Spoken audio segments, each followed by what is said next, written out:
모든 사람을 위하여 간구와 기도와 중재와 감사를 하라.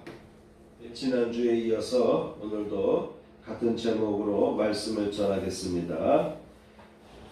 역대하 말씀과 느헤미야 말씀을 같이 우리가 봤는데요.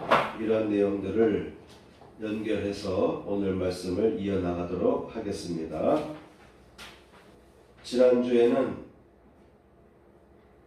갈수록 전염병도 바이러스도 전이하면서 바이러스들도 계속해서 변화를 하죠. 변화를 하면서 사람이 대응할 수 없는 상태로 계속해서 끊임없이 바이러스도 변이한다. 그런 것처럼 오늘날 모든 상황에 있어서 특히 이단 그리고 악의 세력들도 끊임없이 자기를 변화시켜서 교묘하게 변화시켜서 무엇이 옳은 것인지 그른 것인지를 파악할 수 없는 상태까지 자기 자신을 변모시킨다고 했습니다. 그래서 사람은 속을 수밖에 없고 그러한 잘못된 주장에 넘어갈 수밖에 없다는 그런 내용들을 같이 나눴습니다. 특히 겉으로 포장된 논리나 합리화에 사람들은 쉽게 속을 수밖에 없습니다. 속기 쉽습니다. 박사라든지 교수라든지 학자, 전문가 또는 과학자라는 이 타이틀이 있게 되면은 그런 사람들의 말에 일반 사람들은 쉽게 방어하지 못하고 방어 기제가 쉽게 무너지기 때문에 그런 사람들의 말에 현혹되기가 쉽습니다. 지난주 설날 그 전부터 지난주 전후 해서 계속해서 우리나라는 매우 어려운 혼란에 빠졌잖아요. 그렇죠? 양 진영이 팽팽하게 자기들의 주장을 옳다라고 외치는데 그런데 가만 보면은 어디가 잘못된지를 알 수가 있었습니다. 설날 전 수요 예배 때 장모사님이 차에서 이런 말을 했어요.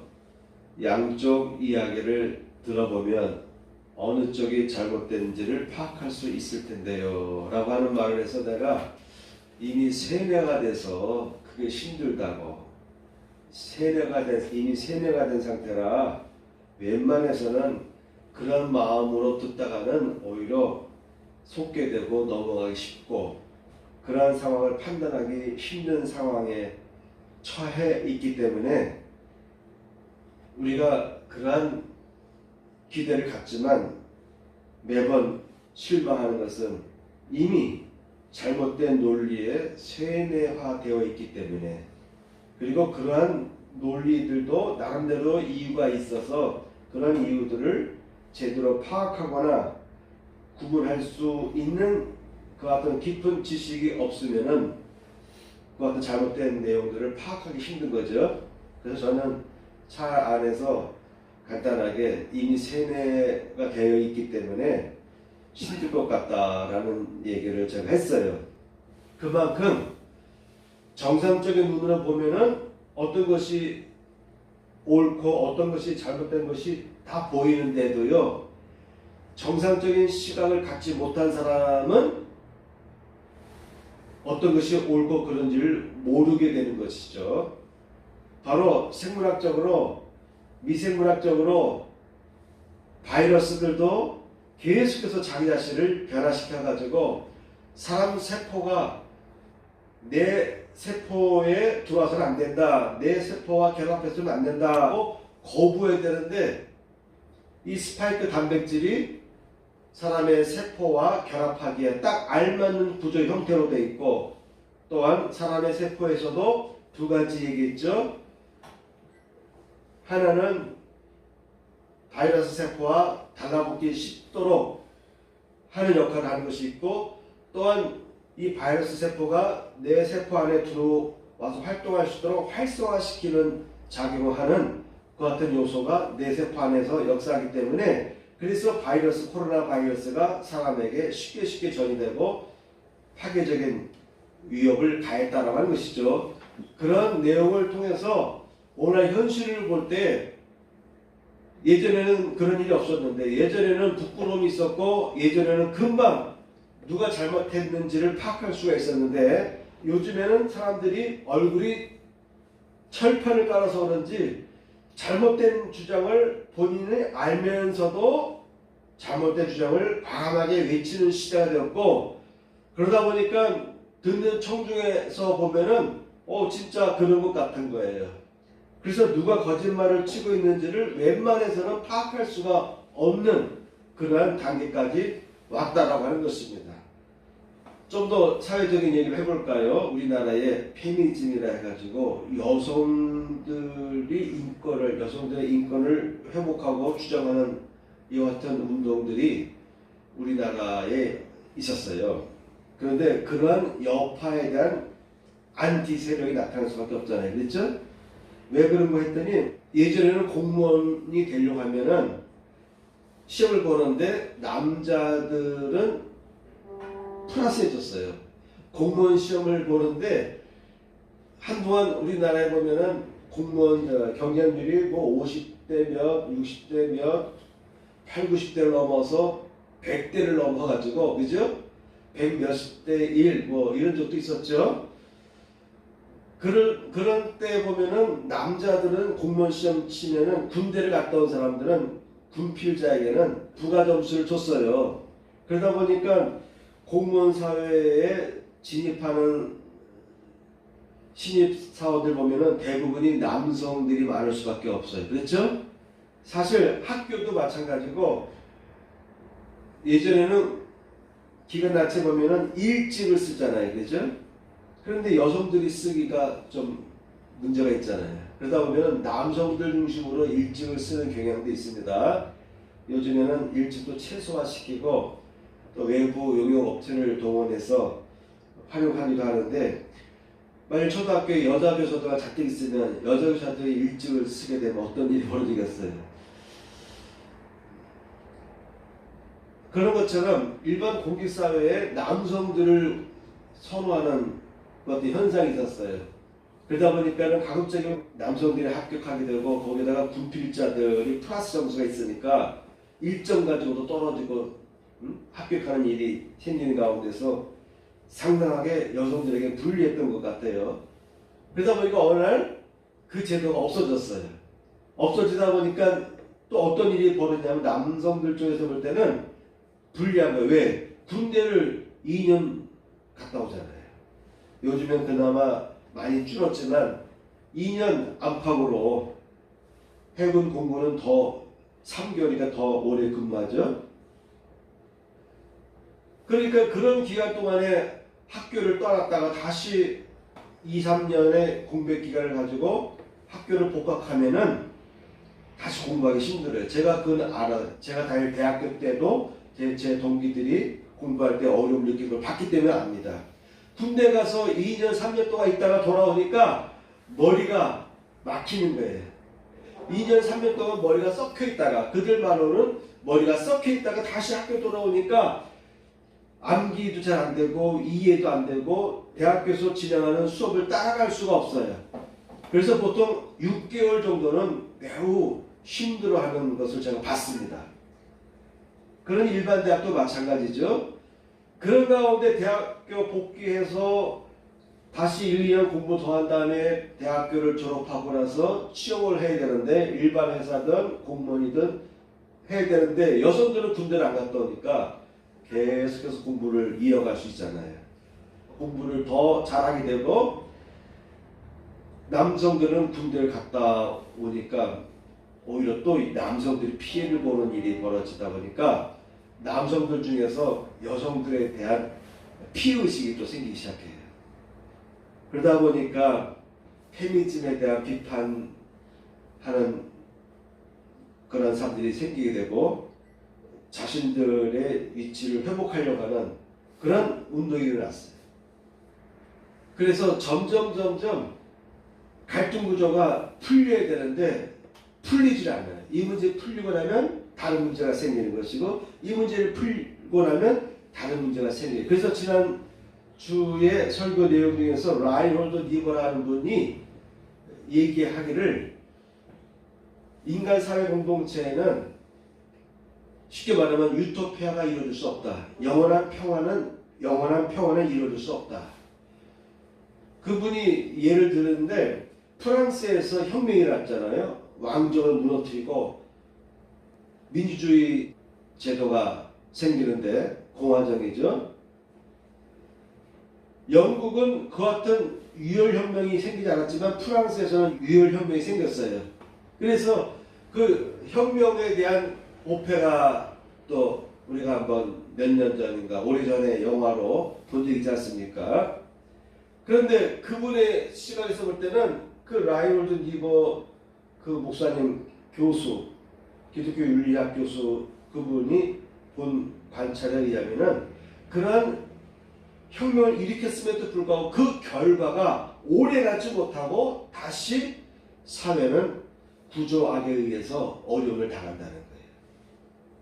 마치 빗대어서 그런 혁명의 결과가 저 공산주의에서 파생하는 그 나쁜 것과 비교할 때 더 낫다라고 말할 수 없을 정도로 라는 표현을 해요. 그러니까 민주진영에서 나름대로 어떠한 혁명을 일으키고 제도를 개혁하지만 그런 취지가 오래가지 못하고 다시 사회는 악의 수렁에 빠질 수 있고 점점 교묘해지는 거죠. 민주주의가 됐지만 민주주의 사회 내에서도 지배자들, 권력가들은 여전히 그들의 힘을 갖고 있는 것이고 그런 힘을 악용해서 영토 확장을 하다 보니까 전쟁이 일어나는 거예요. 그렇죠? 소수의 권력자들이 그들 자신을 억누르지 못하고 때에 따른 자존심 또는 욕망, 집단 이기주의에 사로잡히다 보니까 전쟁을 피하지 않고 전쟁을 일으키는 것입니다. 그래서 많은 학자들이 말합니다. 세계 2차 대전도 그렇고 보면은 특별한 그렇게 싸워야 될 심각한 문제가 아님에도 불구하고 얼마든지 피해갈 수 있었는데도 불구하고 세계 1차 대전이 일어났다. 뭐 이런 내용들의 학자들이 얘기하는 것을 봤습니다. 그래서 끊임없이 인간은 뭔가를 해결하려고 하고 개혁하려고 하고 열심히 노력을 해요. 그래서 계몽주의 시대 이후로는 인간은 이성이 발전하고 의식이 발전하면은 사회가 개혁될 것이다. 무지함을 극복하면은 사회는 아름다운 사회를 이룰 것이다라고 하는 환상을 갖게 되는데 그 라인홀드 니버란 그 학자는 아니다라고 하는 것입니다. 끊임없이 사회 공동체 안에서도 계속해서 부조적인 불합리한 일들이 벌어지기 때문에 끊임없이 사회 집단 내에도 인간의 도덕적이고 양심적이고 그 같은 노력이 끊임없이 이어져야 된다. 그렇지 않으면 사회 내에 여러 가지 구조적인 문제로 인해서 삶이 펼쳐지는 이 모든 세상은 때에 따라서는 불합리한 방향으로 잘못된 방향으로 흘러갈 수도 있다는 얘기를 하는 것입니다. 그래서 여러분 성경에 보면은 사도 요한도 계시록을 통해서 그리고 유다서에도 보면은 짐승 같은 자들이 활동하게 된다라는 것을 경고했습니다.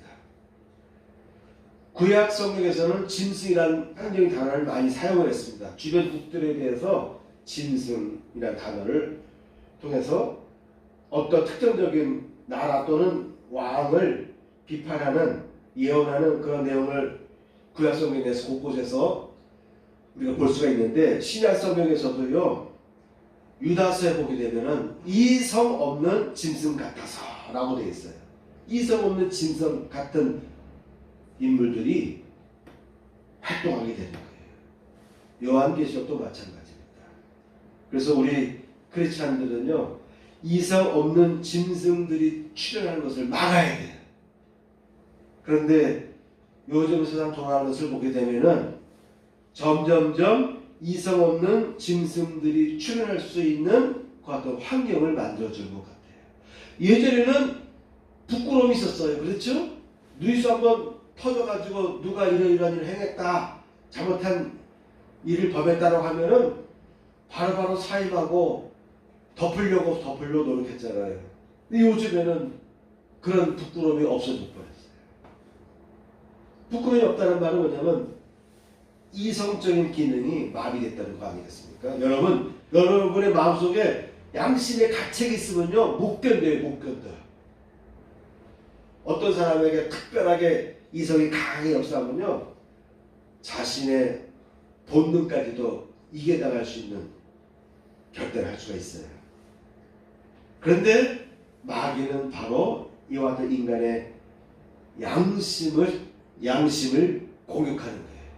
이 양심이 무뎌져야만이 사람은 자꾸 악의 길로 걸어갈 수 있기 때문에 사단은 사람에게 있어서 두 가지를 공격합니다. 하나는 이성 없는 사람이 되기를 유도하고, 둘째, 양심을 자꾸 병들게 만들어요. 사도 바울의 표현에 의하면은 화인 맞았다. 양심이 화인 맞아서 불로 뒤어지는 것입니다. 불로 공격받아서. 그래서 양심이 병든 거예요. 물로는 안 되는 것입니다. 물리적으로 안 돼요. 화학적으로 불로 지져서. 양심이 화인 맞은 자들이 그 안에 있다. 그래서 내가 저들을 쫓아낼 수밖에 없었다.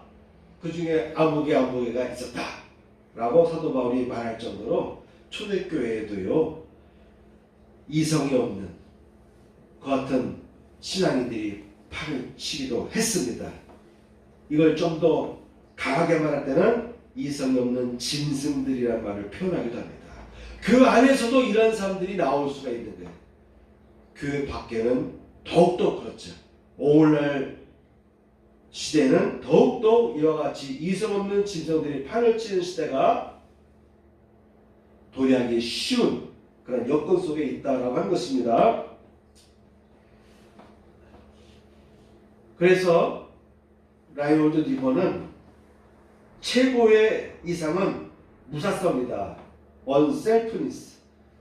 그러니까 자기 중심, 자기 이익적인, 자기만을 위한 이런 것들이 없는 그런 것들 최대한 절제시킬 수 있는 어떤 인간들이 많아져야만 사회는 밝아질 수가 있다. 왜냐하면 대부분의 모든 사건을 보면은 다 이기심 때문에, 욕망 때문에, 더 갖고 싶은 욕망 때문에 남의 것을 빼앗게 되고요.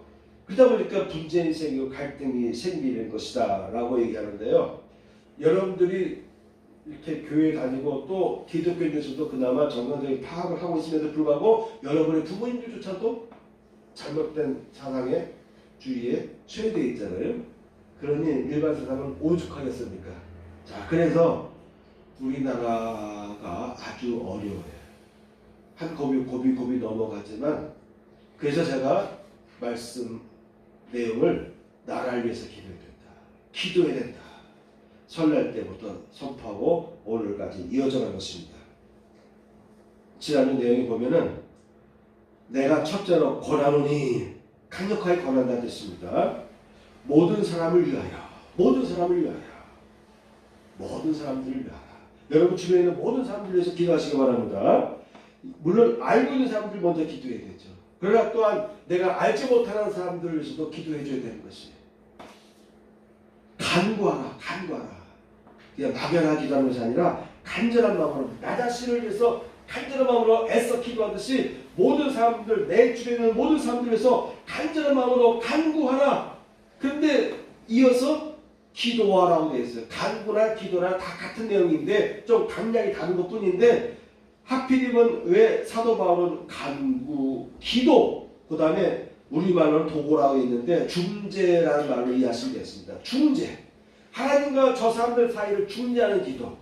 저 사람들이 지옥에 빠져가고 있고 복을 모르고 있기 때문에 하나님과 저 죄인들 사이를 중재해 준 역할의 기도.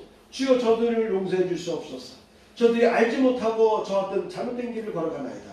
예수님처럼, 예수님께 십자가상에서도 기도했잖아요. 저들을 용서해달라고. 저는 자기들이 행하는 것을 알지 못하나이다. 그것처럼 중재하는 기도를 내 주변에 있는 모든 사람들을 위해서 하라는 것입니다.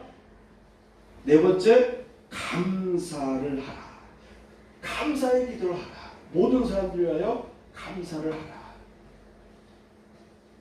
그러면서 2절 보니까 임금들과 높은 지위에 있는 모든 사람을 위하여 하라 라고 했어요. 좀 더 구체적으로 임금들과 높은 지위에 있는 모든 사람들을 위하여 기도하라는 것입니다. 간절히 기도하라는 것이에요. 왜냐하면 우리가 모든 경건과 단정함으로 경건하고 단정한 상태에서 고요하고 평안한 생활을 하려 합니다. 그래서 우리 크리스찬들은요, 진짜 기도하셔야 돼요. 이 나라를 위해서, 우리 나라를 위해서 안정을, 이 나라가 하루속히 안정되고 또 세계적으로 인정받는 그런 나라, 세계가 우리나라를 모델로 삼을 정도로 우리나라를 흠모하는, 찬양하고 박수치던 우리나라의 이 모습을 빨리 회복해가지고 다시 안정된 상태가 되도록 기도하셔야 됩니다. 풍전등화 아니겠습니까? 아주 어려운 상황 아니겠습니까? 무엇이 옳은지 그른지를 판단할 수 있는 기준을 제대로 갖지 못한 사람들이 너무나 많은 거 아니에요. 집단 이기주의에 속해가지고, 집단, 내가 속한 주의, 내가 속한 권력, 내가 속한 정당 때문에 개인적으로는 이해서는 안 된다 하지만 내 집단에서 이쪽 방향으로 가기 때문에 나는 따라갈 수밖에 없다. 이와 같이 집단에 속해서, 그래서 개인적으로는 윤리적이지만 사회적으로는 부도덕한 이런 내용들을 고발했는데, 라이올드 리봉사님이 1932년도에 책을 펼쳐나가면서 그런 내용을 쓴 거예요. 그런데 제가 그 책을 지난주도 읽어보고 이번 주도 읽어봤는데 너무 어려워요. 번역한 사람이 잘못한 것인지, 원래 철학하시는 분들 보면은 간단하게 써야 될 내용들을 왜 이렇게 복잡하게 열거하고 쓰는지 책을 읽어보면은 너무 이해하기 힘들어. 그냥 사랑이란 말을 딱 간단하게 설명하면 되는데, 그 사랑이라는 단어를 설명하기 위해서는 그 처인들이 모여가지고 이 얘기하고 저 얘기 저 얘기 하다가 결론에 도달하는데, 적어도 소체자 이만 듣고 된 소체자를 읽어야만 결론을 알 수 있을 정도. 왜 철학자들은 왜 이렇게 말을 꼬고 나갔다 들어왔다 나갔다 들어왔다 하는지, 제가 지금 대학교 때 봤던 책을 열심히 보려고 하는데도요, 이해 안 되고 페이지 넘기기 너무너무 힘들어요. 근데 요지는 그분의 요지는 개인적으로는 윤리적인데 사회적으로는 비도덕적인 사회가 되는 것 같은 것을 정확하게 이분이 파악한 거예요. 1932년도에. 그런데 그런 일들이 오늘날 우리 한국 상황에서 벌어지고 있습니다. 그래서 여러분 기도하셔야 됩니다. 기도하셔야 됩니다. 오늘 내용 간단하게 설명하고 마치겠습니다. 제가 설교를 여러 번 했기 때문에 요지만 얘기하도록 하겠습니다. 역대하 본문의 말씀은 여호사밧 왕 시절에 있었던 사건을 기록한 것입니다. 여호사밧 왕 당시에 아람, 지금의 이라크 쪽이죠. 그쪽 사람들이 여러 사람들, 부족들과 연합해서 공격해 들어왔어요. 그때 왕이 두려움에 빠졌습니다. 여호사밧이 두려워하여 여호와께 낯을 향하여 간구하고 얼굴을 들었다는 거예요. 하나님께 얼굴을 들었다는 것입니다. 온 유다 백성에게 금식하라, 공부하게. 이와 같이 지도자를 잘 만나야 돼요. 위기가 왔을 때 지도자 한 사람만 선각자여도 큰 이익을 얻죠.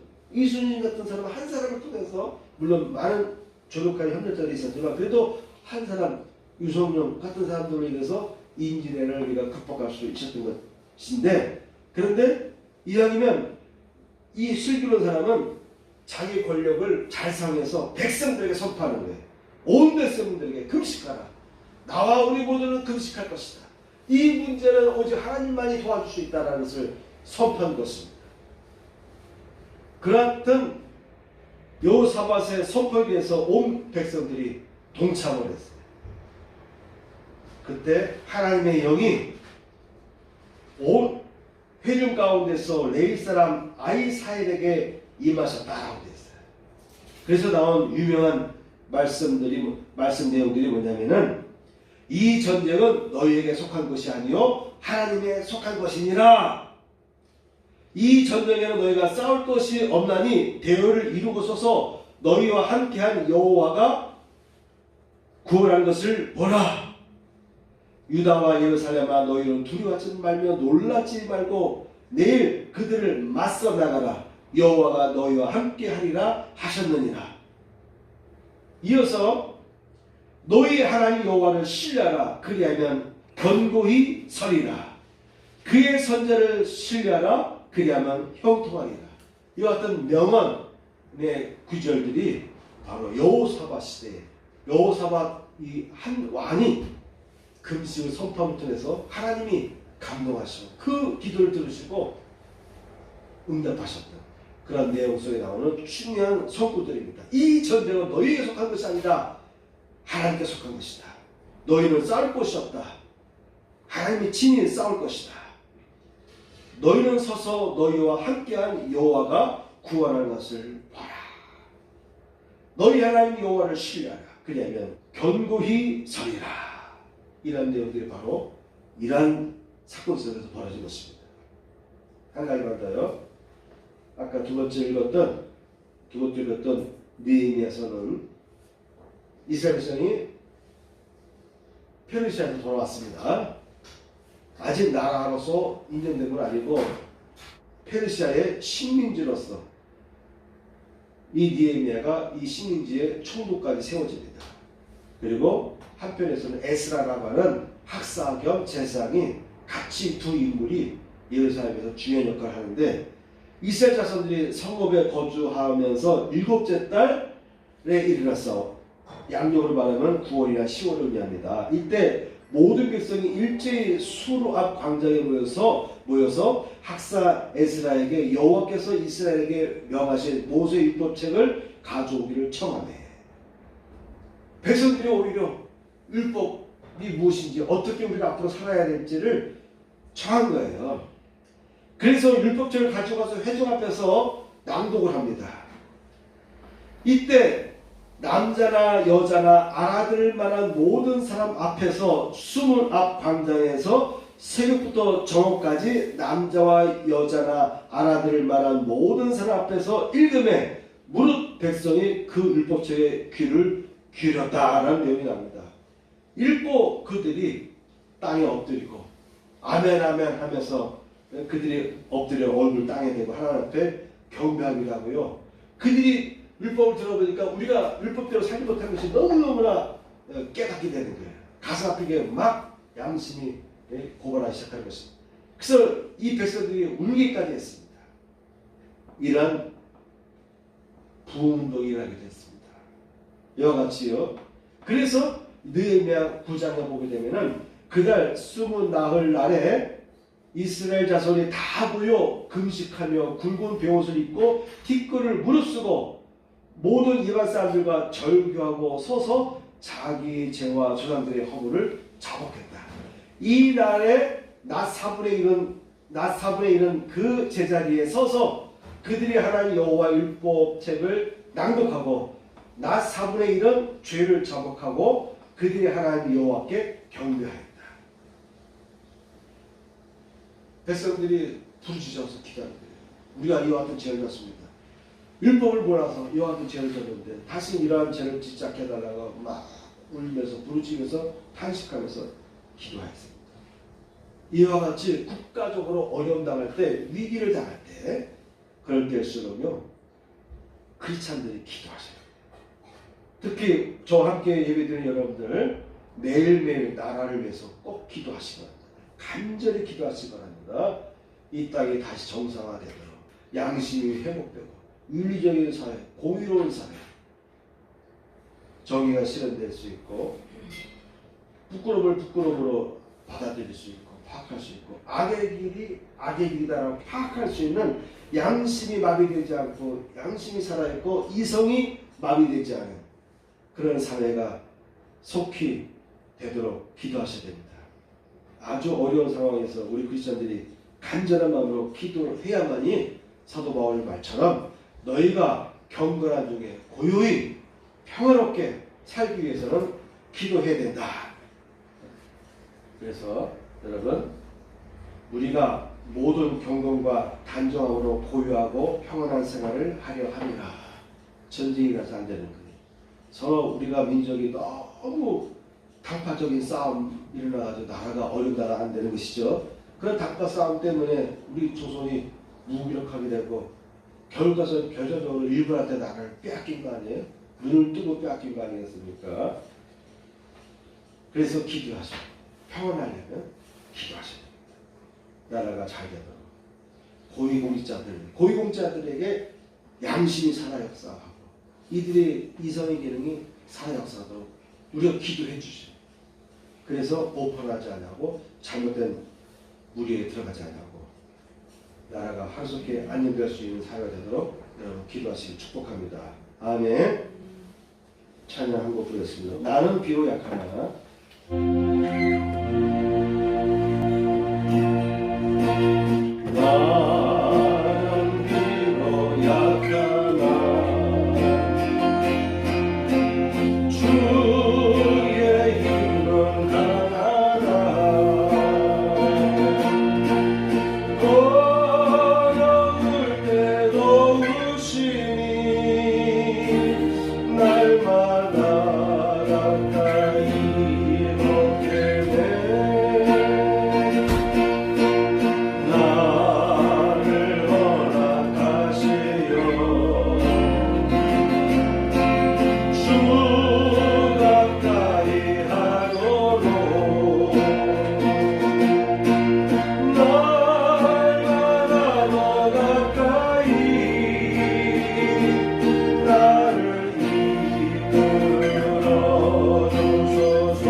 가슴에 손을 얹고 보험 기도를 드리겠습니다. 하나님 아버지 감사합니다. 오늘도 하나님 앞에 아름다운 예물들이 봉헌되었습니다. 11조를 드린 가정과 그의 손길 위에 11조의 복이 부어지게 하여 주옵소서. 감사 예물과 줄 예물을 흠양하여 주시고 한 주간도 하나님의 은혜 가운데 승리하며 살 수 있도록 축복하여 주옵소서. 이제는 우리 구주 예수 그리스도의 은혜와 하나님 아버지의 극자신 사랑과 성령님의 감동감화 역사하심이 이전에 참여한 성도들 위해 함께 하시기를 축복하옵나이다. 아멘.